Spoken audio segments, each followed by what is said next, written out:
Hi everyone, it's your girl Tamari, the Astro Fashionista. Welcome to my channel. If you haven't, please subscribe below. Press the bell icon for notifications and give this video a thumbs up. Today I'm going to be giving you our May 2019 horoscopes, and I cannot believe it's already May, you guys. I feel like this year just started. But this is going to be a pretty decent month. It's going to be a good time to get things done. We have the Sun in Taurus. So first, let's go over the general astrological forecast for all 12 signs. So what do you guys think about my new astrological wheel? This was purchased from a woman called Kesenya. She's an AstroLada astrologer. I will link her information, AstroLada's information, down below. She hand makes these, I believe, and I thought it would be the perfect thing for my monthly horoscope. So hope this helps you guys understand the astrology a little bit more. So first, let's talk about what's going on generally for all the 12 signs. So starting with May 1st. So the Sun is currently in Taurus. And whenever the Sun is in Taurus, Taurus is the first earth sign of the zodiac. It's my zodiac sign. My birthday was actually April 22nd, but it's not about me. So Taurus is all about being steadfast, stable, luxury loving, all about the five senses, being in touch with touch, feel, taste, sight. It's a very sensual sign. And when the Sun is there, we're all feeling a little bit more in tune with those parts of ourselves. So that is a big thing for the month, of course. But on May 1st, we have Mercury in Aries. So we have Mercury here. This little guy is here in Aries, and Mars is actually in Gemini down here. And Mercury is the communication planet. I think a lot of you guys are familiar with Mercury retrograde. So Mercury is actually making a positive aspect to Mars in Gemini, because those two signs are sextile on May 1st. That's a great day to put action behind ideas. The only thing is that Mercury is also squaring. It's making a square to Saturn, which is up here in Capricorn. So even if you do have a new idea that's that you want to work on, it's going to take a lot of hard work because of that Saturn influence. So just make sure that you're ready for the task. On May 2nd, we have Mercury again making a positive aspect to Jupiter. Jupiter is in his home sign Sagittarius, and Jupiter expands everything. It's the biggest planet on here. My sun got all messed up, so that's why the sun looks so small. But Jupiter expands everything that it touches, and Mercury making a positive aspect to Jupiter again reinforces the whole idea of doing something on a big scale, having a big idea, bringing something new into fruition that's going to take a lot of hard work. But remember, Jupiter is retrograde. So whatever is started right now might take a little bit longer. You might have to redo things over and over again until you get it right with Jupiter retrograde. And then we also have on May 2nd, the same day, Mercury squaring Pluto. So again, even though there's a positive aspect, there's also a more difficult one. That's a day that we should all watch what we say, watch our words, because whatever we say that day, we can't take back. So just, I'm giving you a little bit of caution there. On May 4th, we have a Taurus new moon. The moon is down here in Taurus, and new moons are all about new beginnings, fresh starts, really making your dreams come true if you have dreams, wiping the slate clean and just starting fresh. This Taurus new moon happens when the moon is actually making a positive aspect to Neptune in Pisces, its home sign, right here. So that's considered a sextile. And so that's going to be a day that is good for putting actions behind your dreams, because Pisces is a sign all about dreams. Neptune's is all about making things dreamy and being harmonious. And with the new moon there, it really could be a foundation for bringing your dreams to fruition. And then on the second week of May, we have, on May 6th, we have Mercury entering Taurus. So Mercury's here. It then moves down here into Taurus. The moon is going to be moving because the moon moves every 2.5 days. It's not going to be completely accurate all the time. But when the Mercury is in Taurus, Mercury in Aries was very fiery energy. It was very direct energy, saying things before you maybe think about them. Taurus is probably the opposite. Mercury in Taurus is being very methodical about the things you say, thinking before you speak, maybe speaking a little slower, so we'll all be feeling a little more calm, which I think is great after this fiery Aries energy. So Mercury will be there. And then on May 8th, Mercury is going to conjunct with Uranus. So as you can see, we have these two big planets here. Well, this is the sun. Uranus is here. Uranus is in Taurus for the next 7 years, which is a huge deal. Mercury is going to sit right next to Uranus on May 8th. And that can bring an idea out of the whim for some of us. Mercury is all about change. I mean, Mercury is about communication, but Uranus is all about unexpected change, inspiration, just things moving pretty swiftly and out of the blue. So when Mercury is there, it can mean just a new idea, but it can also mean saying things just off the fly and not really thinking them through. It won't be too, I'm not too worried since Mercury is in Taurus, but just a little bit of caution. Don't say that I didn't warn you. And then on that same day, May 8th, we still have Sun making a harmonious aspect to Neptune. The Sun's here. Again, Neptune's here. So again, that's going to be a great day for like creative pursuits, being artsy, being in harmony, just really having just a nice, pleasant time, because Taurus loves to be pleasant, and so does Pisces. And when Pisces is in Neptune, it's at home where it's going to be for a very, very long time. So that's just a nice harmonious time. On May 9th, we have Venus in Aries. So Venus, the love planet right here, is in Aries, and that's going to be making a positive aspect to Jupiter in Sagittarius up here. These are two fire signs. It's what's called a trine. That is actually a really good day to be feeling good. You're feeling optimistic, but watch out for being a little bit too optimistic, because at the same time it's making that harmonious aspect, it's making a hard aspect to Pluto in Capricorn, which is, you can see Pluto is up here. So although we'll be feeling good for the most part, because Venus is a benefic planet, Jupiter is a benefic planet, that square to Pluto. Pluto is a very powerful planet, very intense. It's just causing, I mean, there's going to be a lot of passion probably that day, but just watch out for having passion with like the wrong person or something like that. Then on May 11th, we have Sun making a positive aspect to Saturn in Capricorn. The Sun is here, Capricorn is here, and Saturn's here for a while.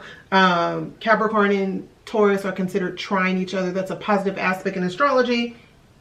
That's an excellent day for getting things done, because Taurus likes to work hard, Capricorn likes to work hard, the Sun, which is all about our vitality, and Saturn, which is all about hard work or in harmony. So it's a great time to like get things done. So really use that energy. On May 13th, after the Sun makes that positive aspect to Saturn, it's going to make a positive aspect to Pluto in Capricorn. That's another day for getting things done, to really transform things, putting personal power behind, or putting action behind something, using your personal power. Great day for that. On May 14th, we have Venus in Aries, making a positive aspect to Mars in Gemini. That is actually, that is a really passionate day, actually. Not passionate as if those two planets were in like maybe a water sign, but anytime Mars and Venus hook up, it's like fireworks. And Venus is all about love, and Mars is about action and passion. So those two being in harmony can make it a really passionate day. Even though it's in a fire and an air sign, you might be connecting with someone on maybe an intellectual level. May 15th, we have Venus actually moving into Taurus. And this is great news, because Venus actually rules Taurus. So it's at home in Taurus, and it's all about, you know, feeling good, embracing your luxury life, or your luxurious side of life, pampering yourself, being creative. It's really good for finances since Taurus rules money. It's a really good place for Venus to be. So that's on May 15th. On that same day, Mercury is actually making a positive aspect to Neptune in Pisces. So again, feeling very dreamy and romantic. A lot of us are going to be feeling that way. But then Mars is going to enter Cancer, which is not the best placement for Mars because it's considered to be in detriment there, because Mars is exalted, which exalted means like on another level. A grand level in Capricorn, and Cancer is opposite Capricorn, so it's considered to be in detriment when it moves there. It's not terrible, but just something we might be feeling like a little bit of a slowdown, because Mars is all about action and vitality, and Cancer kind of takes its time to get things done. So there's a little bit of a slowdown there. May 21st, the Sun is actually going to enter Gemini. And now it's a social time. This is a time of the year for us to kind of connect, form new friendships, talk, go out, connect with people, maybe do some short trips or things like that. I'm just going to move this here so it's more spotlight on Gemini. So the Sun will be there. Great time for socializing. And then Mercury also enters Gemini that same day. And Mercury rules Gemini. It rules Gemini and Virgo. So it loves to be at home in Gemini. So this is really going to be more of a social time for everyone, especially if you are a Gemini or maybe another air sign. Okay, and then on May 29th, Mercury is actually going to square Neptune in Pisces. Mercury, again, is about communication, ideas. Neptune is all about disillusionment. It dissolves things. It can cause a little confusion. Yes, it makes things more hyper creative, but it also is not great for with things that are not solidified. So this is not a great day to make decisions. May 29th, I would wait until this transit is over because we're not feeling so clear. Then on May 31st, we have Venus in Taurus. Venus is here, making a positive aspect to Saturn in Capricorn. This is a beautiful day for like art project. It's a good day for money because Saturn is all about structure and laying a foundation. So if you've been being careful with your money, you could see maybe a payoff there. It's a good time to maybe make an investment if you're thinking of doing that. It's a good time to solidify a romantic relationship because Saturn likes to add structure to things, and Venus does rule romance. So that's a beautiful day as well. Okay, so now keep watching for more information about your sign in particular. Hi Libra, happy May. We start off this month with the Sun in Taurus, and Taurus actually rules your 8th house of transformation, debts, money that you have in common with a business partner or a love partner. So there's a lot of energy going to that area of your life. At the beginning of the month, we have Mercury actually in Aries in your 7th house of partnership. This is the area of your life that the area that your sign actually rules is partnerships. Mercury's there and it's making a positive aspect to Mars in Gemini right here, which is your sister sign in your 9th house of travel. It's a really good time to get away with a partner on a long distance trip, taking an international trip if possible. Then on May 4th, we have a Taurus new moon in the area of your 8th house with shared resources with a partner. This could manifest as maybe you want to pay off a debt. Maybe you want to transform the way you think about money, or maybe you want to transform the way you save in your household, especially if you're married, or even if you're in, a living domestic situation with someone. You might be thinking about how you guys can better save money or use your resources together to build something, or maybe you're just thinking of getting more intimate on a financial level with someone else. That will be a good time to do that around the Taurus new moon. Then on May 9th, we have Venus in Aries in your 7th house again, partnerships. It's making a positive aspect to Jupiter in Sagittarius. Jupiter is down here. It's in your 3rd house of communication. This is a great time to really express yourself if you have some romantic feelings towards your partner. You might be feeling a little more romantic. You might be feeling just like on cloud 9. It's a good time to tell someone you love them, and it's a good time to go and do something fun with that partner. Maybe you guys want to go out for the weekend or take a weekend getaway or something like that. On May 11th, we have the Sun in Taurus, making a positive aspect to Saturn in Capricorn in your 4th house. This is a great time to actually maybe purchase a home, or maybe do some renovations or something like that. Maybe you need to take out a loan to do some renovations, or you know, see how much equity you have on your house if you're a homeowner. But it's a good time to do something around home decor, especially with Taurus being all about, you know, creativity, and Capricorn ruling your 4th house of home. Whatever you do is going to be long lasting because Saturn is there. Then on May 15th, we have Venus entering Taurus, again emphasizing that whole 8th house again, merging resources with someone else.